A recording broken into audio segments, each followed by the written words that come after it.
میرے رسول پاک علیہ کی امت کے اولیاء کے مزار پہ چادر چڑھائی جاتی ہے. بڑی ذمہ داری سے کہہ رہا ہوں, جس نے لڑائی کرنی ہو کوئی حرج نہیں, ہم پہلے بھی بڑا تیار رہتے ہیں باتیں سننے کے لیے. اعلیٰ حضرت سے پوچھا گیا قبر پر چادر چڑھانی جائز ہے؟ فرمایا صرف ایک, صرف فرمایا اگر بوسیدہ ہو جائے, پھٹ جائے, یا کسی کا بدلنے کا ارادہ ہو, ہوتا ہے نا تبرکن, وہ اتار لیتے ہیں, نہیں. پھر فرمایا 2 چادریں قبر پہ چڑھانا جائز. یہ میرے اعلیٰ حضرت کا فتویٰ ہے. فاضل بریلوی فرمایا کرتے تیرا بڑا دل کرتا ہے نا تو تو اس چادر کی عوض 2 جوڑے خرید کے کسی غریب کو دے اور اس کا ثواب صاحب مزار کو دے دے. کتنی چادریں بولے؟ میں ایک جگہ پہ گیا تو اتنی قبر اونچی نہیں تھی جتنی چادریں تھیں, تو میں نے ان سے کہا اتار دو, دلیل بھی دی, کوئی نہ ماننے لگے. اب ہر آدمی کا اپنا مزاج ہے نا سوچنے سمجھنے کا. وہاں ایک ملنگ بیٹھا تھا جو زیادہ ہی سادہ تھا, میں نے کہا اتار دے چادریں, بابا جی کو کون سی سردی لگ رہی ہے جو اتنی چادریں ڈال دی, اتار دے. لیکن لوگ ماننے کو تیار نہیں ہوتے. ایک چادر چڑھائیں گے مزار پر, ہاں مزار پر پھول ڈالیں. میرے رسول پاک علیہ السلام گزر رہے تھے تو 2 قبروں کے پاس سے حضور کا خچر گزرا. خچر بدکا, حدیث بخاری ہے, خچر بدکا. سرکار اتر گئے, حضور نے فرمایا یہ خچر پلا کیوں بدکا ہے میرا؟ ان 2 قبروں پہ عذاب ہو رہا ہے. قبروں کے اندر عذاب ہو رہا تھا. جس خچر پر حضور بیٹھ جائے اسے بھی اللہ غیب کی نظر عطا فرما دیتا ہے, اسے بھی سمجھ آ گئی کہ اندر عذاب ہو گئے. خچر پر حضور بیٹھے. حضور صلی اللہ علیہ وسلم نے فرمایا 2 پر عذاب ہو رہا ہے, اور وجہ کیا ہے؟ ایک بندہ پیشاب کے چیٹوں سے نہیں بچتا, دوسرا غیبت کرتا تھا, لہذا عذاب ہو رہا ہے. بچنا چاہیے نا ان دونوں چیزوں سے. میرے حبیب پاک نے فرمایا 2 ٹہنیاں توڑ کے لاؤ. 2 ٹہنیاں لائی گئی, حضور نے قبر پہ ڈال دی. فرمایا جب تک یہ خشک نہیں ہوں گی قبروں کے عذاب میں تخفیف رہے گی. قبر پہ پھول ڈالے, پھول جب تک تر و تازہ رہیں گے عذاب میں تخفیف رہے گی. بات کی سمجھ آ گئی؟ اب تو لوگ کہتے ہیں دلیل دو جی, قبر پہ بیٹھ کے قرآن پڑھنا جائز ہے. لو دلیل سن لیں, مشکات کی حدیث ہے. میں نے کہا تھا جلدی میں آپ کو ساری باتیں سے, مضمون یہ بڑا طویل ہے, ہر پہلو پر بات کھول کے کی نہیں جا سکتی. قبر پر کھڑے ہو کے قرآن پڑھنا یا تلاوت کرنا یا اصال ثواب.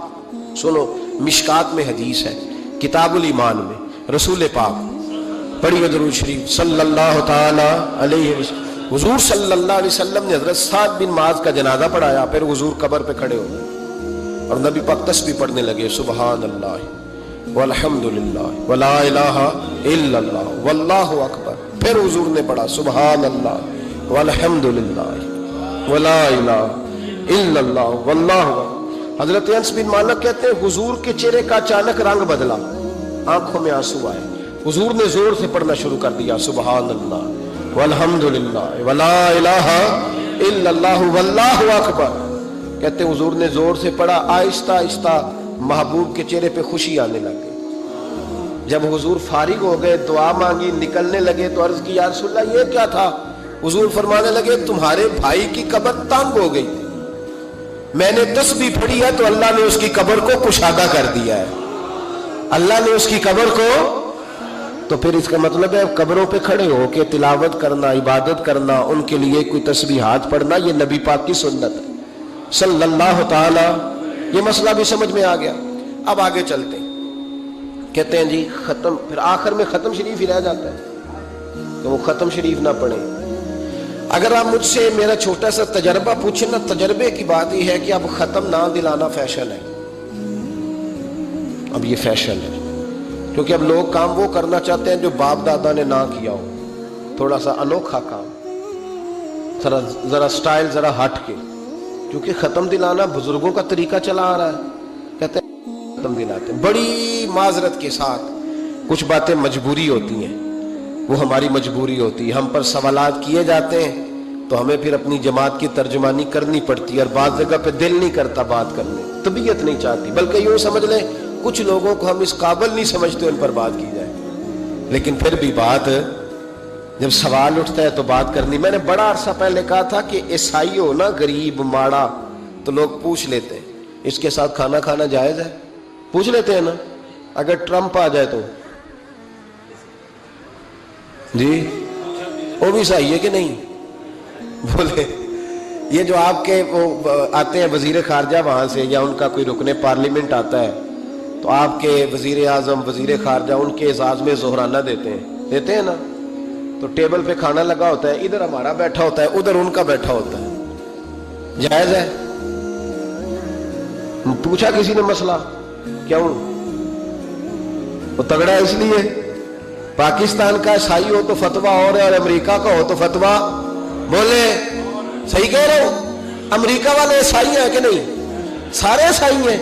تو ٹرمپ آ کے بیٹھ جائے سعودی عرب کے بادشاہ کے سامنے، چلو کھلی بات کر لیتے، اس کے ساتھ کھانا پینا جائز ہو جاتا ہے۔ اور اگر عیسائی ماڑا ہو، پاکستان کا ہو، مزدوری کرتا ہو، پھر سارے لوگ پوچھتے ہیں نا مسئلہ کہ حضرت صاحب عیسائی سے کھانا جائز ہے، تو میں نے کہا بھائی ٹرمپ کے ساتھ بھی کھانا ناجائز ہے۔ ناجائز ہے کیونکہ اسے پاکی پلیدی کا نہیں پتا۔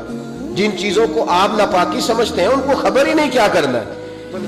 ہوتا یہ ہے کہ جب اب دیکھیں نا، کچھ عرصہ پہلے لاہور میں ایک بڑا جنازہ ہوا تھا، وہ لوگ جو کہتے ہیں نماز جنازہ کے بعد دعا نہ کرو، حرام ہوتی ہے، یعنی پہلے تو کہتے تھے ولیوں سے نہ مانگو، اب کہتے ہیں اللہ سے بھی نہ مانگو، یعنی جنازے کے بعد دعا یعنی اللہ سے بھی نہ مانگو۔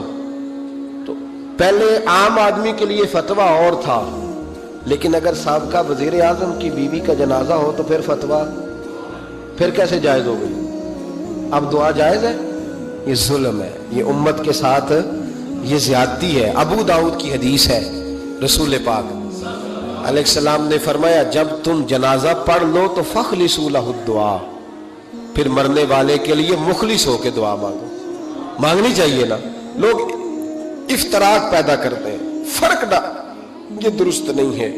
امت کے اندر یہ آپ نے بات یاد رکھنی ہے، ہمیشہ سے اولیاء کے آراس کا سلسلہ ہے، عرس منائے جاتے ہیں، ان پر ختمات شریف ہوتے ہیں۔ اب ختم شریف کے حوالے سے سن لیں، رسول کریم علیہ السلام نے ہمیں ایک دعا بتائی ہے کھانا کھانا، کہتے ہیں آگے کھانا رکھ کے قرآن شریف نہیں پڑھنا چاہیے، کھانا کا آگے رکھ کے آپ بسم اللہ شریف پڑھتے ہیں؟ پڑھے ذرا، پڑھتے ہیں نا ماشاءاللہ؟ یہ قرآن پاک ہے کہ نہیں؟ تو روٹی جائز ہوئی کہ ناجائز ہو گئی؟ برکت والی ہو گئی۔ بلکہ حضور نے فرمایا جو بسم اللہ نہ پڑھے اس کے ساتھ تو شیطان شریک ہو جاتا ہے۔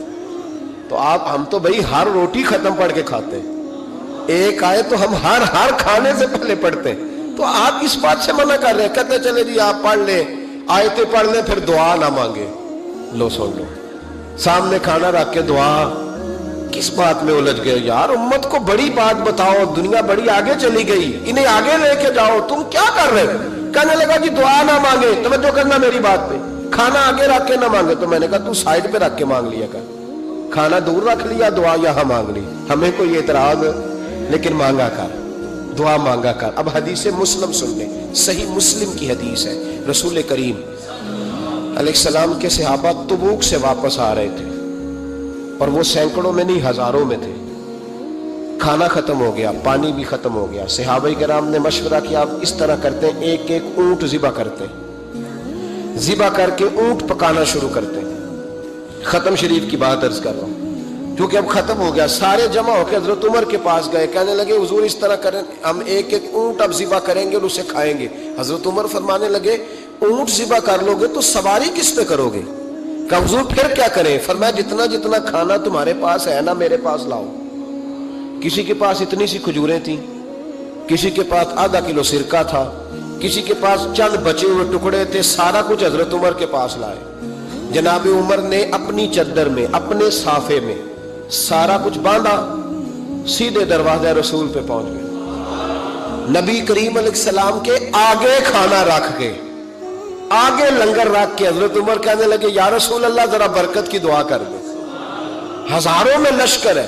یہ نظریہ ہے جناب عمر فاروق کا، یہ طریقہ ہے حضرت عمر کا، نہ اس طرح کرو، امت کو نہ لڑاؤ۔ میرے رسول کریم علیہ السلام کے غلام نے، حضرت عمر نے کھانا آگے رکھا تو حضور مسکرائے، حضور کہنے لگے عمر تو طے تک ہی پہنچ گیا ہے۔ حضور مسکرائے اور مسکرا کے محبوب نے ہاتھ اٹھائے، دعا فرمائی۔ حضرت عمر کہتے ہیں جب میں اٹھا کے لے گیا تو وزن اس کا اتنا ہی تھا، جب میں لایا تھا جتنا وزن تھا، وزن بعد میں بھی اتنا ہی تھا۔ فرماتے ہیں میں نے وہ کھول دیا، اتنا سا کھانا تھا، میں نے کہا لو بھی کھاتے جاؤ۔ کہنے لگے ہزاروں کے لشکر نے کھا لیا کھانا پھر بھی بچ گیا. فرمانے لگے واپس مدینے آنے تک ہم کھاتے رہے پر وہ کھانا ختم نہیں ہوا. یہ ہے کھانا آگے رکھ کے دعا کرنے کی برکت. یہ ہے کھانا آگے رکھ کے یہ دعا کرنے کی برکت ہے. کھانا آگے رکھ کے. درویشوں کا لنگر کبھی ختم نہیں ہوتا. درویشوں کا لنگر کن کا میں کن فصلہ ٹے کن ہووے بخت سواللہ دنیا آوے کھا کھا جاوے راضی ہووے بلا. درویشوں کا کبھی لنگر ختم تو جاری رہتا ہے. ان کے آستانوں پہ ہمیشہ لنگر ختم شریف پڑھنا، اصالِ ثواب کرنا، یہ ہمارا طریقہ ہے.